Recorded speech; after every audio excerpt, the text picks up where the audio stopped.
শুভ সকাল বন্ধুরা। তো তোমরা সকলে কেমন আছো? আশা করছি সকলে খুব ভালো আছো আর সুস্থ আছো। আজ নতুন আরো একটি ভিডিও তোমাদের সকলকে জানাই অনেক অনেক ভালোবাসা। আজকে হলো মঙ্গলবার আর আজকে কিন্তু 10ই ডিসেম্বর। এই ভিডিওটি তোমাদের সঙ্গে শেয়ার করতে অনেকটাই দেরি হয়ে গেল। আর এই ভিডিওটি কিন্তু তোমরা দেখতে পারবে ওই শুক্রবারের দিন, মানে কালকে।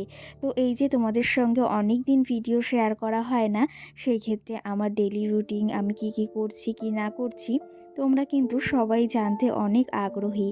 তো সেই ক্ষেত্রে ভাবলাম শুধু শুধু কেন ভিডিওটা ছাড়বো, যেটুকু পারি তোমাদের সঙ্গে সেটুকুই শেয়ার করব।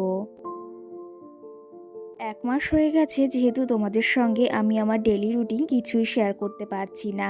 আর ভেবেছি এখন থেকে একদিন বাদে একদিন অন্তত ভিডিও শেয়ার করব।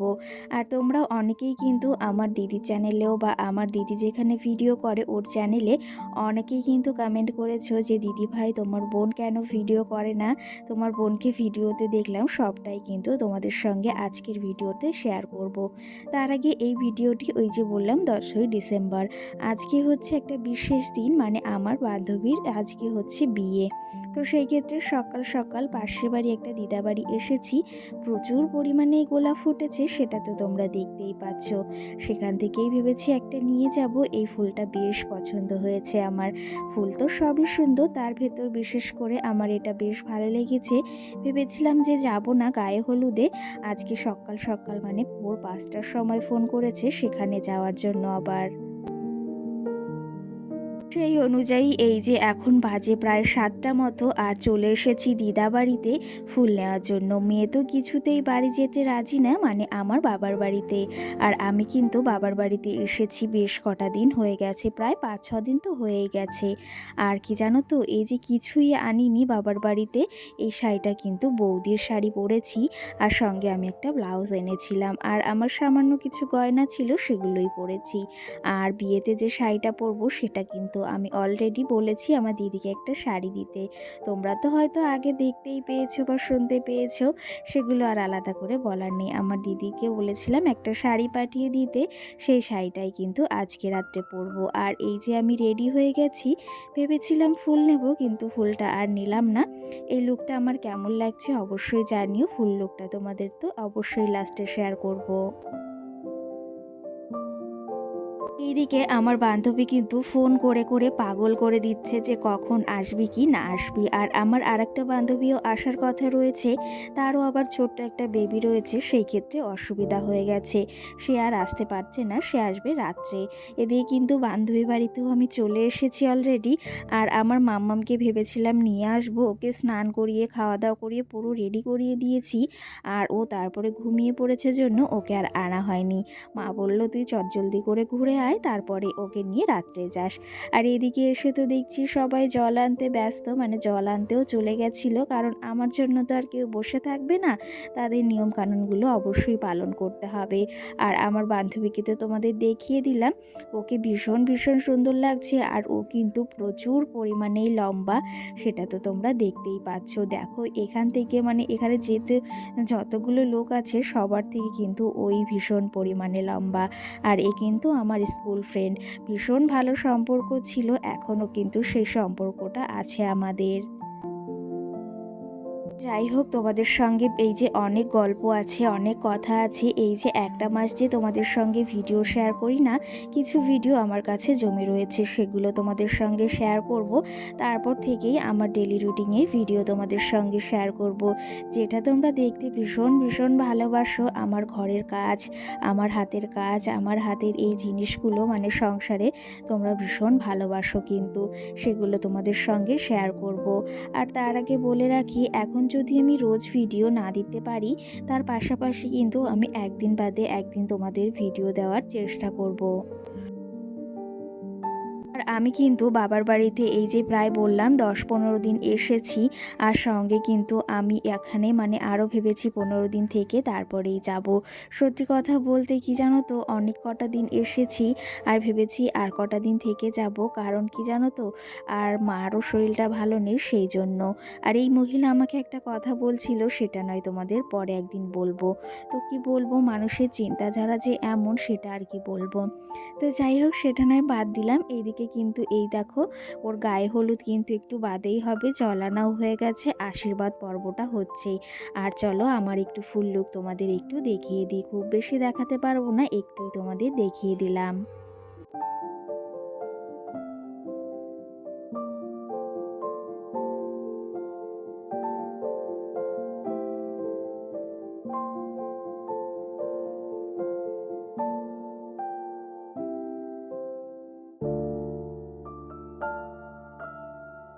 এই যে আমার ফুল লুকটা তোমাদের দেখিয়ে দিলাম, কেমন লাগছে অবশ্যই অবশ্যই কমেন্ট করে জানিও কিন্তু। আর তোমাদের সঙ্গে অনেক গল্প, অনেক কথা, অনেক তোমাদের প্রশ্নের উত্তর দেওয়ারও বাকি রয়েছে। এদিকে কিন্তু অনেকটা বেলা হয়ে গেছে, আমি ভেবেছি এই গায়ে হলুদটা দেখেই বাড়ি চলে যাব। আমাদের এখান থেকে বান্ধবীর বাড়ি বেশি হলে 3 থেকে 4 মিনিট গাড়িতে লাগে। আসার সময় দাদাই আমাকে গাড়িতে দিয়ে গেছিলো, ছোটদাও বাড়িতে এসেছে, তো সেই ক্ষেত্রে দাদার সঙ্গে এসেছি। যাওয়ার পথে আবার যাব হচ্ছে অটোতে, কারণ দাদা গিয়েছে ওইদিকে দিদি বাড়িতে, একটু দরকার রয়েছে। তার পাশাপাশি আমার একটা শাড়ি আনতেও পাঠিয়েছি। যাই হোক, এইদিকে অনেকটা বেলা হয়ে গেছে, ওরা এখন গায়ে হলুদ হচ্ছে, সকলেই যে গায়ে হলুদ দিচ্ছে। আর বরের বাড়ি থেকেও গায়ে হলুদ চলে এসেছে। তো আমিও ভেবেছি এখন বাড়ি যাব, অনেকটা বেলা হয়ে গেছে যেহেতু। মামাম সোনা বাড়িতে রয়েছে, মায়ের কাছে তো রয়েছে, ঘুম পড়িয়ে রেখে এসেছি। সেই জন্য ভেবেছি যে উঠে গেছে কি না, একটু চটজলদি বাড়িতে যেতে হবে। যাদের ছোট্ট বেবি আছে তারা তো অবশ্যই জানো যে একটা বাচ্চা থাকলে বাড়িতে গিয়ে কী না করতে হয়, আর তার মাকেই না বিশেষ করে কত কিছু সামলাতে হয়, কত কিছু করতে হয়। যাই হোক, আমাদের কিন্তু মেয়েদের অনেক কিছু সামলাতে হয়, অনেক কিছু ভেবেচিন্তে করতে হয়। এক একটা পা কিন্তু এক একটা মানে কি বলবো, মানে কথা ভেবে কিন্তু পাটা ফেলাতে হয়। ছেলেদের কিন্তু অতটা ব্যাপার নয়, কিন্তু একটা মার কিন্তু বা একটা মেয়ের কিন্তু এক একটা পা বাড়ানোর আগে 10 বার তার পরিবার, তার সন্তানের কথা মাথায় আসে। তো যাই হোক, অনেক কথা তোমাদের সঙ্গে বলে ফেললাম, আরও অনেক কথা জমে রয়েছে তোমাদের সঙ্গে, তো সেগুলো অবশ্যই শেয়ার করব। আর এই যে আমি একদিন বাদে একদিন তোমাদের সঙ্গে ভিডিও দেব, সেটা তোমাদের কি মতামত অবশ্যই কিন্তু একটা কমেন্ট করে জানিও। তো যাই হোক, তোমাদের কিছু কমেন্টেরও আজকে রিপ্লাই দেব। তার আগে দেখো এদিকে বান্ধবীর গায়ে হলুদ হয়ে গেছে, সেখান থেকে আমি একটু সময় থেকেই চলে এসেছি বাড়িতে। আর তারপরেই চলে এসেছি এই যে গিফটের দোকানে, কারণ কেন জানো তো, তোমাদের দাদা ভাইয়ের আসার কথা রয়েছে, তার আবার আসতে একটু রাত হবে, মানে সন্ধ্যা হয়ে যাবে। তো সেই ক্ষেত্রে দাদাকে নিয়েই এসেছি আমাদের বাজারে। এখানে এসে মানে বান্ধবীর জন্য একটা গিফট নেব। তো এই যে এই সেটটা আমার বেশ পছন্দ হয়েছে, চীনামাটির, আর দেখতেও কিন্তু বেশ সুন্দর লাগছে। তোমাদের কেমন লাগলো গিফটটা অবশ্যই জানিও কিন্তু। তো এই যে গিফট নেওয়া কমপ্লিট হয়ে গেছে, এখন যাবো চলো বাড়ির দিকে। এর মাঝে কিন্তু আমি রেডি হয়ে সোজা কিন্তু চলে এসেছি বান্ধবী বাড়িতে, একদম তোমাদের দাদাভাইকে নিয়ে। আর দিদি এই শাড়িটা পাঠিয়েছে, আমি এই শাড়িটা কিন্তু মানে বলেছিলাম যে পাঠাতে, ভীষণই পছন্দের আমার একটা শাড়ি। তো কেমন লাগছে অবশ্যই কমেন্ট করে জানিও। তেমনভাবে তোমাদের সঙ্গে আমি আমার ফুল লুকটা কিন্তু শেয়ার করতে পারিনি। এই যে এখানে একটু বসেছি, এটাই তোমাদের সঙ্গে একটু শেয়ার করলাম।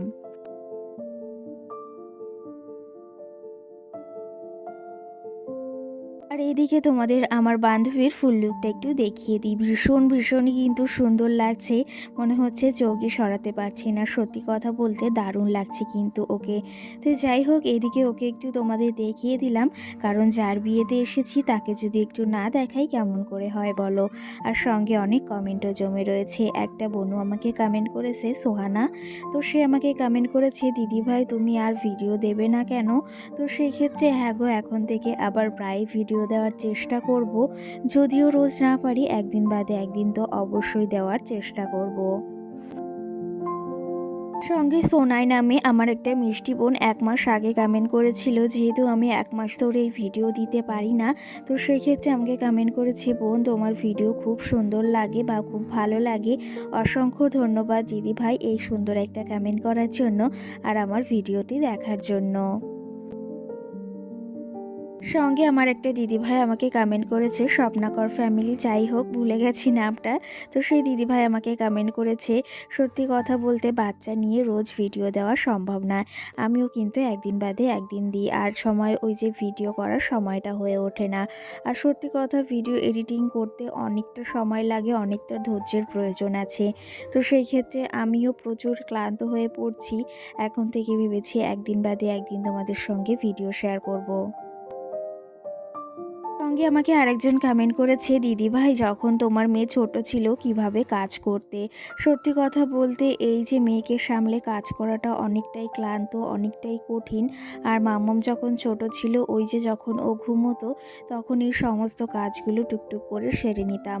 আবার যখন উঠতো তখন ওকে সামলাতাম। আর তোমাদের দাদাভাই তো বাড়িতেই থাকে না, ওই একটু সময়ের জন্য আসে আবার চলে যায়। তো সেই ক্ষেত্রে সামলানোটা অনেকটাই মুশকিল, অনেকটাই কঠিন ছিল এই সময়গুলোতে।